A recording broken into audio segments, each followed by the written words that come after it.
Yes, and everybody got mad with me for saying that. You know, I didn't mind telling the world that I was gay. I was gay, and it's nice to be happy." He laughed as he said it, but there was a tremor underneath. He was something else entirely. People who met him up close would later confess they had never encountered anyone like him in their lives. Not because he was evil, not because he was cruel, but because he seemed to be fighting a private war no one else could see. He was the rock and roll comet America, both worshipped and feared. A flamboyant, screaming, eyeliner-wearing icon who turned pianos into weapons and stages into battlegrounds. But when the house lights faded and the crowds went home, Little Richard moved like a man negotiating with demons in the dark. His firebrand sermons, his sudden returns to religion, his public declarations of repentance. Some insiders believed those were less about faith and more about camouflage, elaborate smokescreens to hide a life threaded with secret affairs, shame, and panic. For decades, whenever someone asked him, "Who did you really love?" he danced around the question. He joked, he dodged, he preached, but he never answered. The real rupture came not from a rival, not from a jealous lover, but from the one person the law ever acknowledged as his wife. Ernestine Campbell, his only legal spouse, eventually refused to keep holding the silence. In rare, careful comments, she didn't just hint at the truth of their fragile marriage. According to later reports, she also pointed indirectly toward 5 gay artists whose names sent ripples through Hollywood's back rooms. 5 men whose paths crossed Little Richard's in the shadows. 5 alleged secret lovers, each carrying a story that, if fully told, could have cracked open the carefully managed image of a repentant legend. 1. Billy Preston, the 5th Beatle and the love that never spoke its own name. The name Billy Preston still echoes through the history of soul, funk, and classic rock. To the public, he was the smiling keyboard genius whose hands danced across the keys on tracks like Get Back, the only non-Beatle whose name ever appeared on one of their single labels. Behind the scenes, he was a go-to collaborator for the Rolling Stones, Ray Charles, Eric Clapton, and more. If you listened to records in the 60 seconds and 70 seconds, you heard Billy, even when you didn't know it. But beneath the glitter of studios and stadiums, Billy carried a secret he rarely confronted in public. It was a secret woven out of trauma, isolation, addiction, and a long, ambiguous entanglement with another troubled pioneer, Little Richard. They first crossed paths in 1962 on a southern U.S. tour.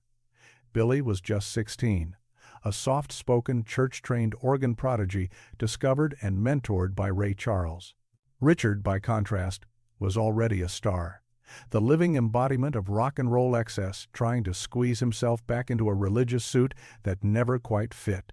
According to people on that tour, Richard was instantly drawn to Billy's innocence, his gentle way of speaking, his almost fragile politeness, and a talent that felt less learned than gifted by God. Crew members later claimed that from the first rehearsals, Richard watched Billy the way a man watches something he can't afford to lose. There was one problem. Richard wasn't a free man anymore. By 1962, he had been married for over a year to Ernestine, a reserved Catholic woman working as a church secretary in Washington, D.C. Their 1,959 wedding had been celebrated as his redemption arc. The wild rock and roll sinner was supposedly reborn, renouncing the stage, devoting himself to prayer, and promising to leave behind the world of sex, drugs, and chaos.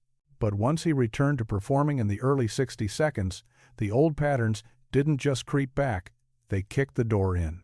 That 1,962 tour was his first long separation from Ernestine, the first real test of his so-called reformed life. According to one crew member, Richard rarely called home, he barely mentioned his wife. Instead, he made something else clear. "That boy is mine. His room needs to be next to mine on this tour." From the moment Billy joined the traveling party, Richard's behavior reportedly shifted. He gave up his usual VIP suite and moved into a more cramped room near the tech wing simply because it was closer to where Billy slept. On stage, he started bringing Billy out front for organ solos, shining a spotlight on him in a way he'd never done for any other bandmate. Off stage, a pattern formed that people still remember in hushed tones. Every morning, hotel staff and crew saw the same thing. Richard's door closed, breakfast trays wheeled inside, and the young prodigy slipping in or out, often with his hair uncombed, his eyes heavy from lack of sleep. The two ate together, prayed together, rehearsed together. The door stayed shut. Hundreds of miles away, Ernestine kept her steady life at her church home in Washington, unaware that her husband, the man who had renounced rock for righteousness, was, according to some insiders, risking his public image, his marriage, and his spiritual persona just to keep a 16-year-old boy within arm's reach. By 1964, the marriage was over. No explosive headlines, no lawsuit, no public war over money. It simply ended, quietly, like a candle snuffed out in a locked room. Years later, in one rare, icy comment, Ernestine offered a line that still chills anyone who hears it. "I thought I married a man searching for the light. Turns out he was just running from a different shadow." Many suspected that shadow's name was Billy Preston. During that 3-month run, the two were said to be nearly inseparable in hotels from Atlanta to Birmingham. They showed up together for meals. They were seen shoulder to shoulder in church pews on Sundays, as if trying to wash something off their souls that wouldn't come clean. But the real whispers came from backstage. A stage manager later recalled stumbling into Richard's room late one night, looking for a missing mic stand. What he saw froze him in place. Billy, resting his head in Richard's lap, the two of them laughing softly, like teenagers sharing a secret. "There was nothing overtly sexual in that snapshot," he insisted. "But the energy in that room, it sent a chill down my spine." Even after Billy left Richard's touring band to build his own solo career, the connection didn't simply evaporate. In 1969, when the Beatles were recording Let It Be at Abbey Road, Billy seemed to appear in London out of thin air, invited by George Harrison to join the sessions. What most people didn't know was that, according to a former housekeeper, Billy had reportedly been staying at Richard's home for nearly a week beforehand. The housekeeper claimed the atmosphere inside that house was volatile. "They argued all night," she said. "Then I'd see them holding each other, both of them crying. I don't know what they were to each other, but it was not just friendship." By then, Billy Preston was no longer the innocent prodigy trailing behind a flamboyant mentor. Behind the polished sessions with the Beatles, Stones, and Ray Charles, his life was unraveling. His temper flared backstage. He smashed hotel rooms during violent withdrawal episodes. His cocaine habit became so severe that, according to some who worked with him, his nose bled mid-performance, streaking his face under the stage lights. The most explosive incident surfaced in April 1977. Billy was arrested by Los Angeles police for allegedly assaulting a man at the Neon Lounge, an underground gay bar in West Hollywood, known to insiders but rarely mentioned in polite company. According to police documents and later interviews, the fight erupted after a heated argument that seemed to hit something raw inside him. A witness recalled hearing him scream, "Don't you dare say that name," before swinging his fists like a man possessed. The other man reportedly refused to fight back, repeating one sentence over and over, "He doesn't love you anymore." Many believed the unspoken name was Little Richard. The tabloids swarmed, speculating that the victim might have been Billy's new secret partner, someone who had weaponized the memory of the one figure who haunted him most. The story, however, didn't last long. Lawyers stepped in. No charges were ultimately filed. The case evaporated from the front pages as quickly as it appeared. But from that night on, within industry circles, Billy's name came with a quiet warning: dangerous. And Little Richard? He never commented publicly on the Neon Lounge incident. Not once. As the years crawled by, a darker echo emerged. In 1991, Billy himself was accused of sexually abusing a 16-year-old boy in Florida. The case was dismissed for lack of evidence, but the damage was done. His reputation, already fragile, began to rot. Record labels lost interest. New albums quietly flopped. Billy withdrew. He rarely gave interviews. He never publicly addressed his sexuality in any clear way, staying locked in a pattern of half-answers and nervous smiles. But behind closed doors, friends said he admitted what the world already suspected. In one private confession, he reportedly said, "I never loved anyone like I loved Richard, but that's something I could never say out loud." In 2006, Billy Preston died at 59 after a prolonged coma caused by kidney failure and infection. The bright, boyish face in old photos was long gone. What remained was a tragic case file of what-ifs. In a 2011 biography titled "You Are So Beautiful," author Kenneth Womack described Billy as a lifelong gay man who never felt safe enough to be himself, a sentence that reads less like a label and more like a verdict on the era that shaped him. Singer Mary Clayton, one of his longtime friends, would later say that his death was a kind of freedom release from a life he had been forced to live in two halves, never daring to let them touch. Meanwhile, little Richard had long since pivoted back into religious life, giving up rock again in the 70 seconds to become a full-time preacher. He thundered from pulpits warning against sins he had once embraced. Through it all, he rarely, if ever, mentioned Billy Preston's name in public. It was as if that chapter had been sealed inside a vault. But in a final Rolling Stone interview in 2013, a journalist slipped in a question that cut through the performance. Had he ever truly loved anyone? Richard paused. The silence hung so long it felt like another kind of confession. "There was someone," he finally said. "But I should never say his name." To the world, Billy Preston will always be remembered as the fifth Beatle, the secret ingredient in other men's masterpieces. But in the dim corridors beyond the stage lights, many believed he was something else entirely, little Richard's baby brother, as some close to Richard allegedly heard him say. A casualty of a world that refused to accept the truth about gay black artists. Billy carried a quiet love that was never granted a name, a future, or a public goodbye. That love, never acknowledged, lingers like a sorrowful ballad nobody was brave enough to write down. Before Madonna, before RuPaul, before Prince turned androgyny into a global spectacle, there was a voice rolling out of San Francisco like a thunderstorm Sylvester. To many, he was the sound of the late 70 seconds, a shimmering disco priest in sequins and heels, the living pulse of queer nightlife. He was openly gay, defiantly feminine, and absolutely unafraid on stage. But behind the jeweled gowns, the bold makeup, and the radiant smile, there was a missing chapter, a stretch of time around 1966 and 1967, when Sylvester vanished from the Oakland church stages and the local queer community. According to friends and early collaborators, he retreated into a quiet rental apartment near South Central Los Angeles, like a star being pulled into a black hole. At that same moment, little Richard was peeling off his own mask. The holy man persona he had worn in public, the preacher who denounced rock and roll, began to crack. In a March 1966 interview with Jet magazine, his words hit religious readers like a slap. He spoke as if he were a man who had stopped pretending to be saved and decided to drown openly.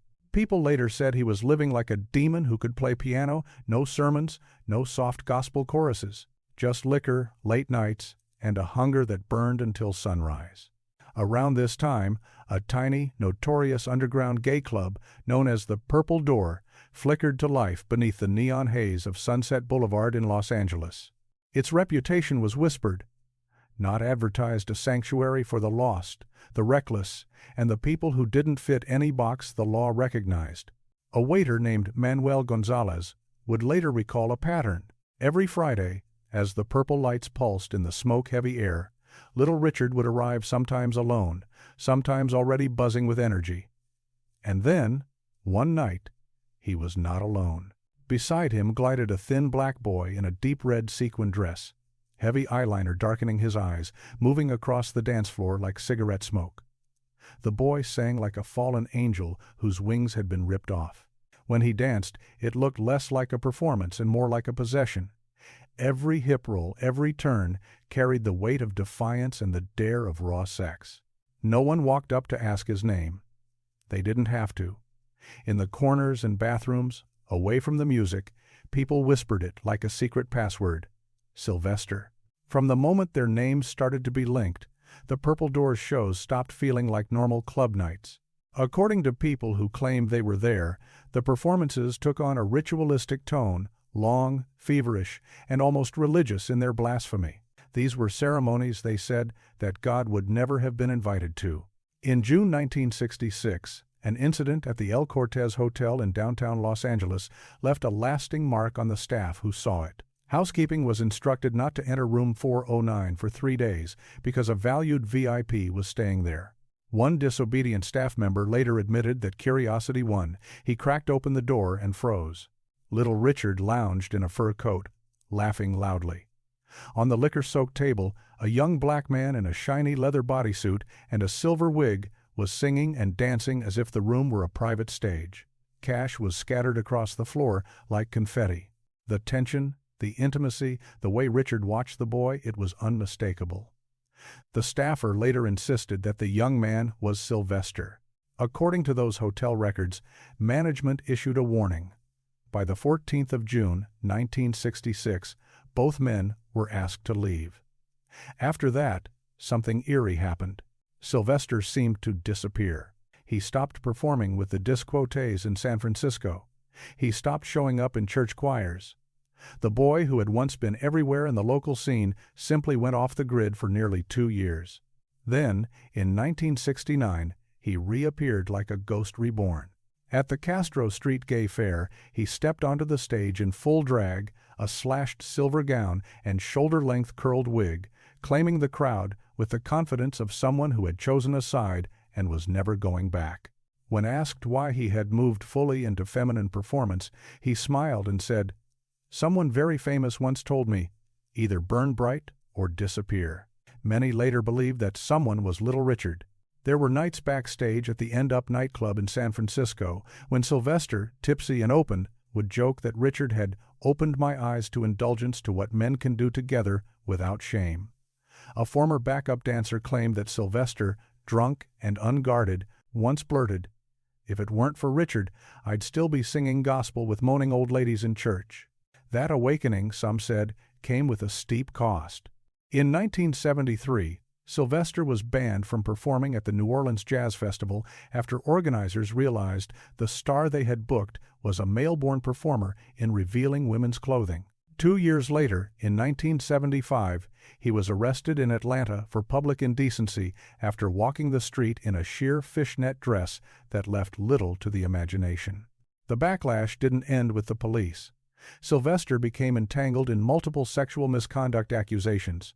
In 1978, a young dancer named Marcus filed a lawsuit claiming he had been detained and sexually coerced in a dressing room. The suit ultimately went nowhere. But the rumor wind carried the story far and wide. Within his own camp, whispers spread about lover auditions among his dancers, young men called into private rehearsals that allegedly had little to do with choreography. Some ex-performers suggested Sylvester had picked up that habit from a fiery old man in Los Angeles, a description many assumed referred to Little Richard. That same year, in an interview with Interview magazine, the question finally came out in the open. Did you live with Little Richard in 1966? Sylvester's response was a smirk and a riddle. "I lived with someone," he said, "who made love through a piano." He left it there, refusing to say any more. Despite the rising fame that came with his disco anthem, "You Make Me Feel Mighty Real," Sylvester often behaved like a man in hiding. He dodged questions about the lost years in Los Angeles. He brushed off inquiries about specific relationships. Friends later claimed that he sometimes jolted awake at night, screaming, "Richard, stop," as if replaying scenes no one else had witnessed. In 1988, Sylvester died of AIDS-related complications. He left behind a legacy that reshaped queer music and identity and a cluster of unanswered questions. Among his belongings, there was a faded photograph dated May 1966. It showed a curly-haired teenager sitting beside a man in a lion fur coat, their hands clasped tightly together, smiling under dim neon lights. The picture was later confirmed to have been taken backstage at the Purple Door. The older man was Little Richard. The boy at his side, the one who would someday become the mighty, unapologetic Sylvester, was not yet an icon. Back then, he was still a child in sequins, learning what it meant to be mighty real, through a love that had to stay forbidden, undocumented, and unspoken.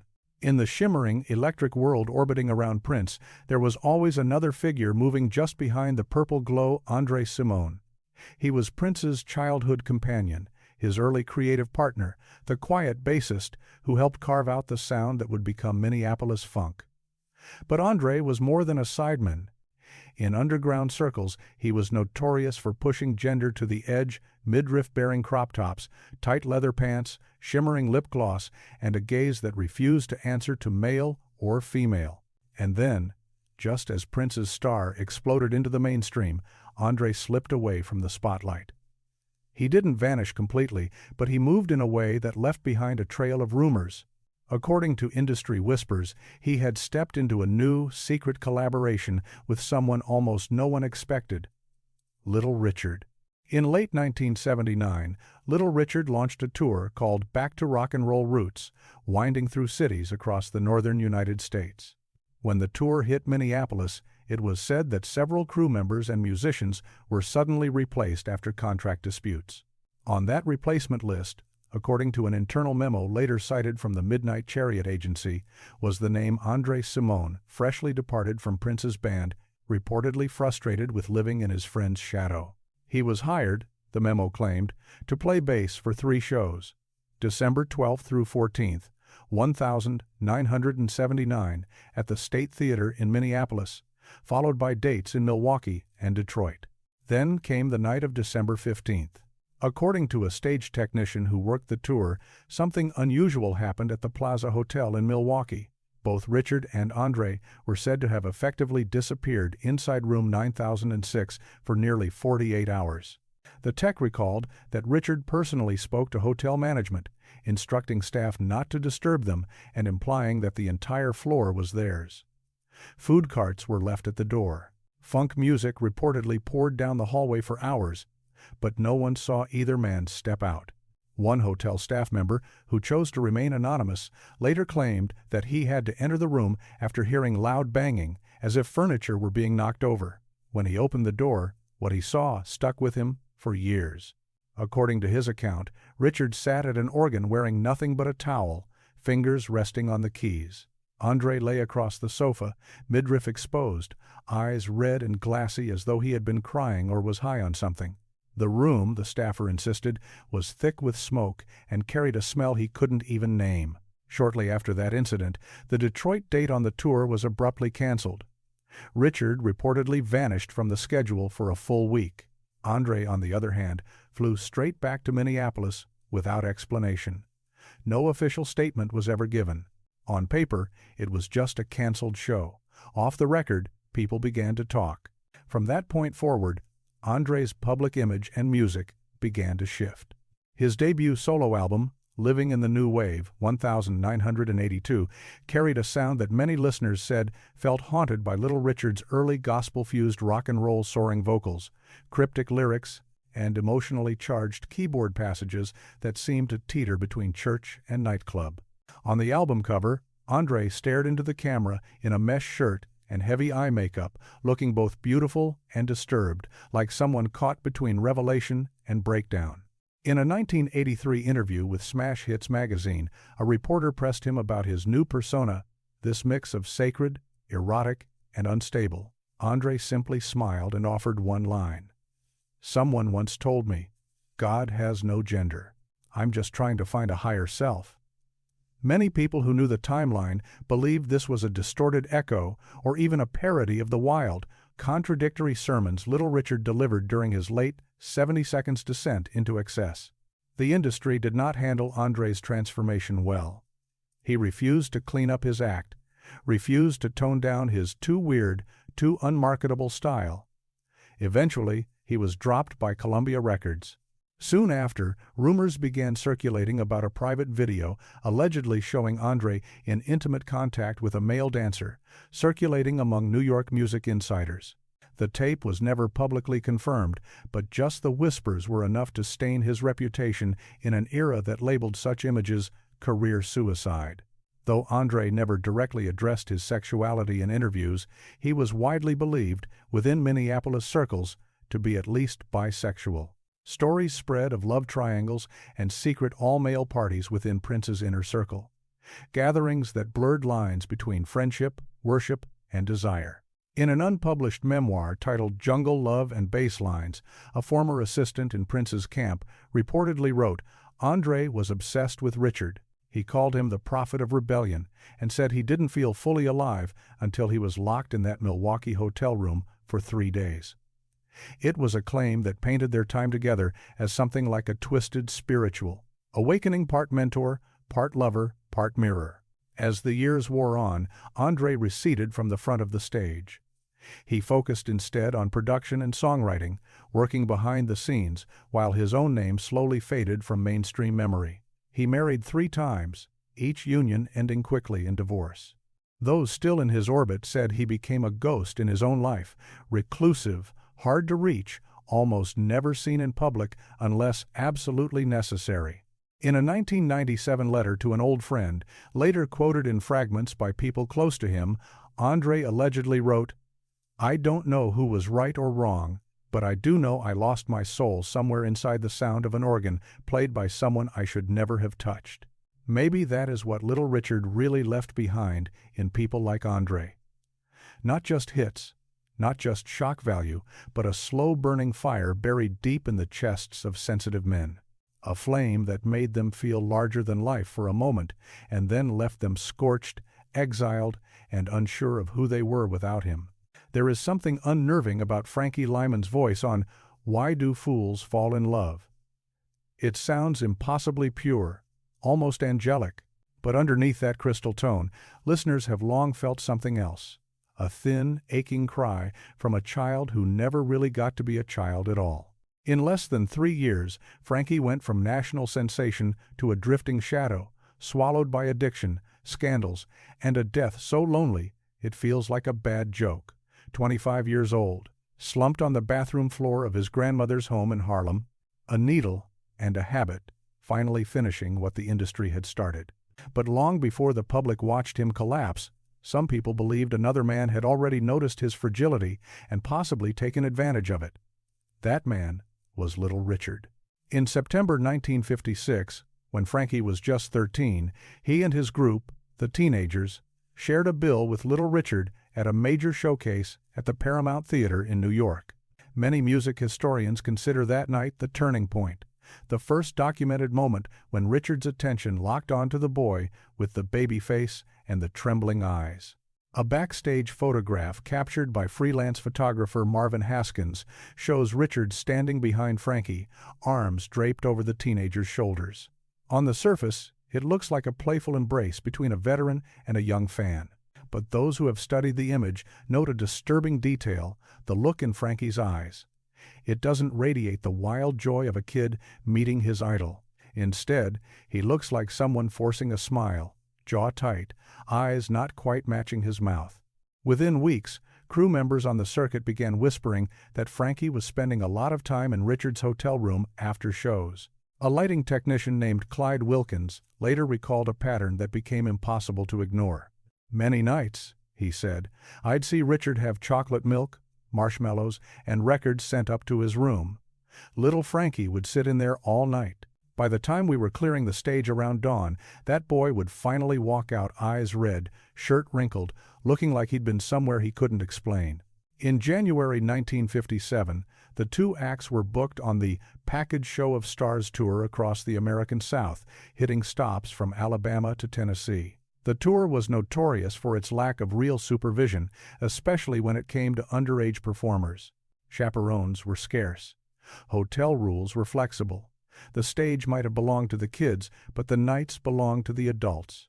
A local stagehand in a Georgia town, Richard's hometown, later claimed he once saw Frankie walking barefoot out of a roadside motel with Richard at his side, smiling like he was in a trance. There was, he said, a visible bruise on the boy's neck. When someone quietly asked about it, Richard allegedly laughed and brushed it off.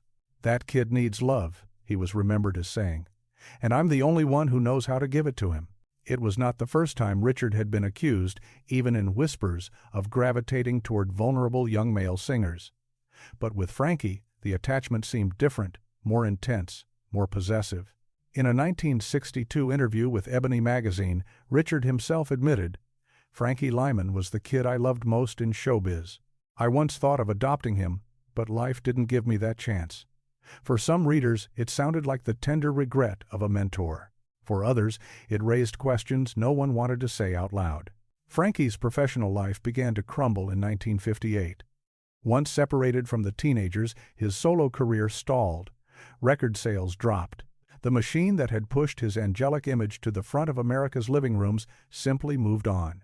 By 15, he was reportedly hooked on heroin. The sweet-faced boy people had watched on TV was soon wandering from city to city, telling stories to get money, falling in and out of love overnight, and running from every promise he made. During a 1963 arrest in Baltimore for vandalism, police records noted an odd item found in his pocket, a necklace engraved with the letters RNF Forever. It was never officially explained. Within industry circles, some claimed it stood for Richard and Frankie, a private declaration carried in secret. Others dismissed it as a coincidence.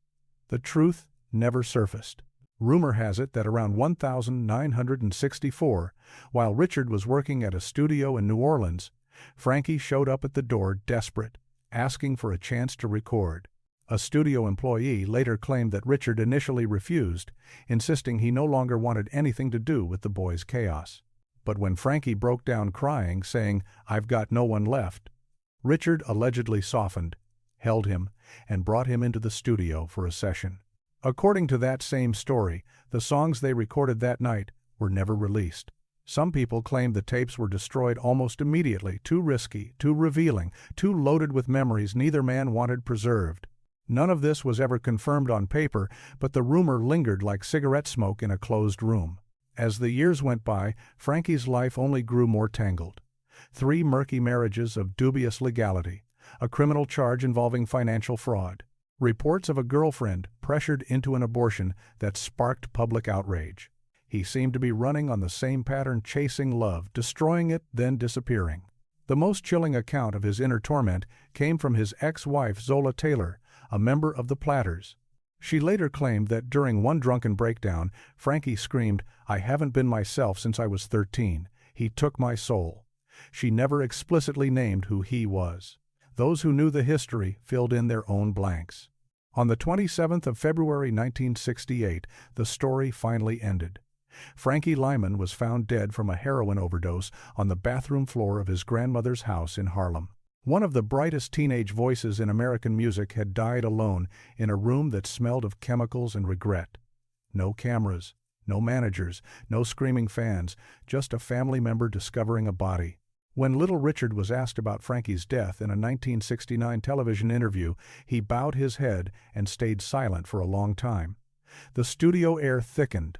Finally, he said only, "Some people you can't save, no matter how badly you once wanted to keep them close." Frankie Lymon remains one of the most tragic symbols of stolen youth in music history. A boy who sold millions of records before he could legally drive, then was discarded when his voice and his innocence started to change. And perhaps the most unsettling part isn't how early he died, or even how he destroyed himself trying to numb the pain. It's the possibility, raised in whispers, never proven in court, that someone older, more powerful, and far more practiced at hiding secrets may have loved him, claimed him, and manipulated him long before he understood what was happening. A soul so innocent it may never have known, until the end, that the love it depended on was the very thing that was breaking it. In an era when the music industry trembled at the mere thought of confronting gender and identity, Jackie Shane stepped onto small stages as a quiet but defiant force. She didn't chase stadium tours or pop chart domination. Instead, she built a cult legend in the soul clubs of Canada, her voice wrapping itself around lonely hearts in dim rooms. To many listeners, she was simply a powerhouse singer. To those who really looked, she was something much rarer. One of the earliest openly transgender performers in North American music history. Long before anyone used the word transgender in everyday conversation, Jackie was already living the reality. Born in 1940 inches Nashville, Tennessee, the so-called gospel capital of the American South, she was never the boy people insisted she was. By 13, she was wearing dresses to school, dusting her cheeks with powder, and telling family members without flinching that she was not a son, but something they didn't yet have language for. Her truth terrified the people around her. In a time and place where stepping outside strict gender roles could cost you your job, your safety, even your life, Jackie's defiance made her a crisis. She was pulled out of school. According to later accounts, family members locked her in her room for long stretches as if confinement could cure her. It didn't. In late 1955, at just 15, she ran. Jackie left home and joined a traveling church band, performing under the male name she had been forced to carry from birth. On stage, she delivered gospel songs in a suit that never felt like hers.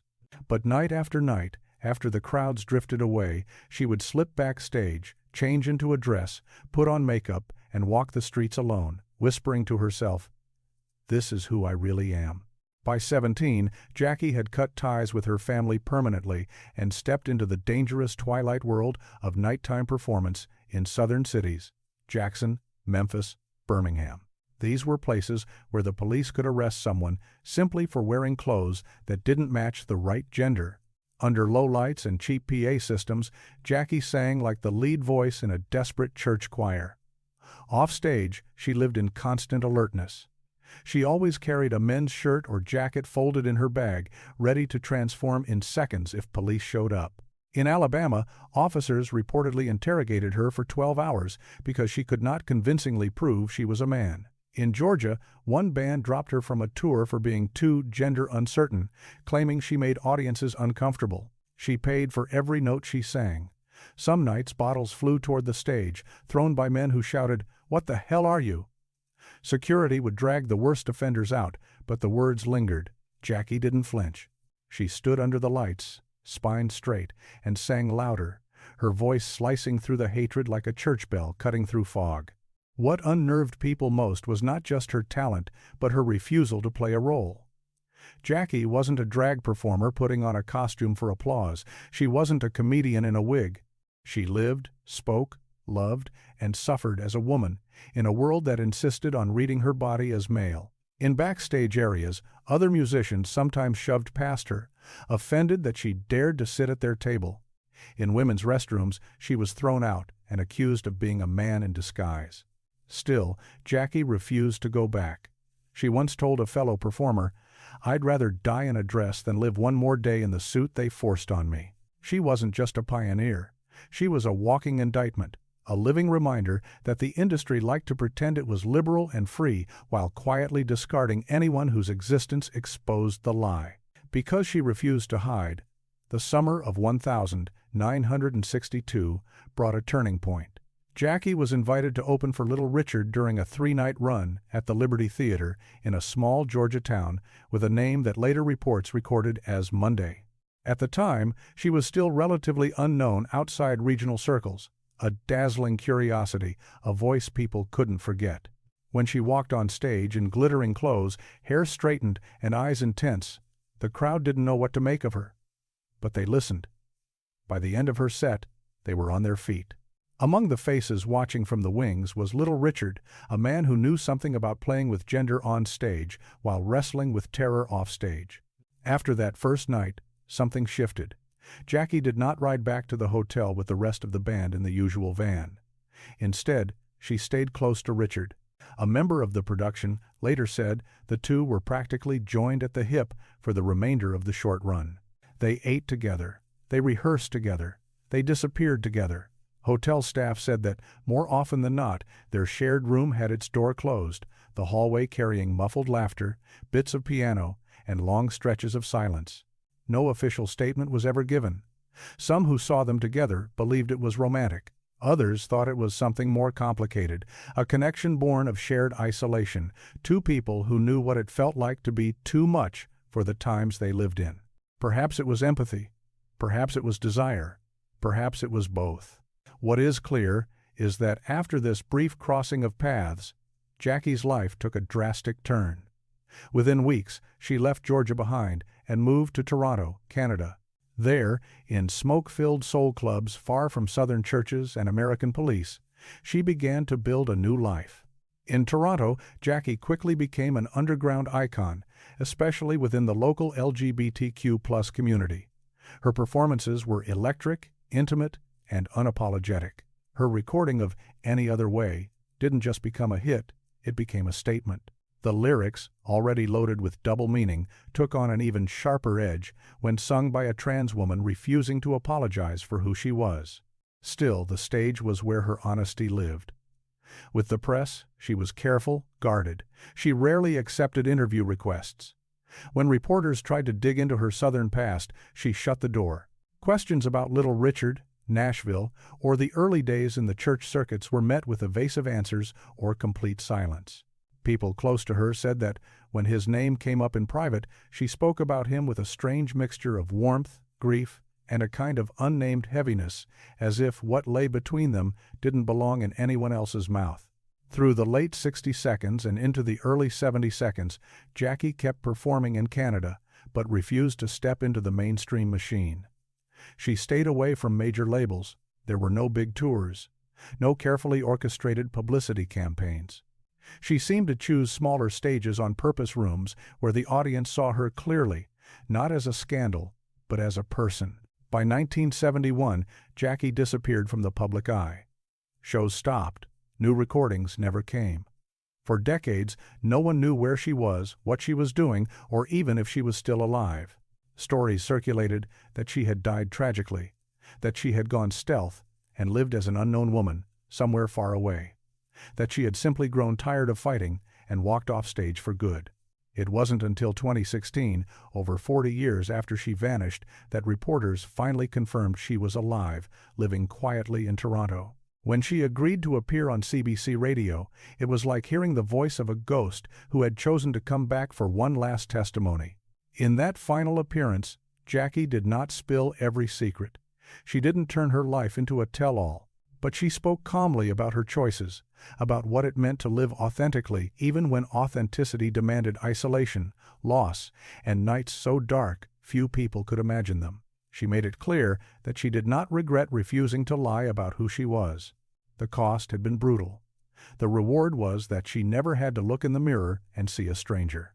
And so the 5 names are now on the table.